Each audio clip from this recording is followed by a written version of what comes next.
Aabot sa mahigit 10 milyong pisong halaga ng iligal na droga at smuggled goods ang nasabat matapos ang isang araw na operasyon ng buong hanay ng Philippine National Police, kasama ang mga naarestong mga sospek sa iba't ibang panig ng bansa.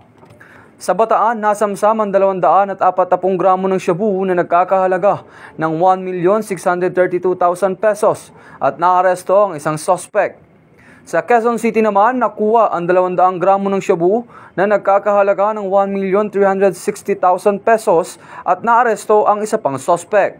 Samantala, sa Tinglayan, Kalinga, sinira ang 27,000 marijuana plants na tinatayang nagkakahalaga na 5.4 million pesos. Sa Zamboanga City naman, naharang ang smuggled cigarettes na nagkakahalaga ng 1,661,700 pesos at naaresto ang 2 lalaki. Sa Kubuan, umabot sa 10,053,700 pesos ang halaga ng nakumpiska ng mga otoridad. Ayon kay Acting Chief PNP Police Lieutenant General Jose Melencio C. Nartates Jr., ang matagumpay na operasyon na ito ay patunay lamang ng walang humpay na laban ng pambansang pulisya ng Pilipinas kontra sa iligal na droga at kriminalidad upang masiguro ang kaligtasan ng bawat mamamayan.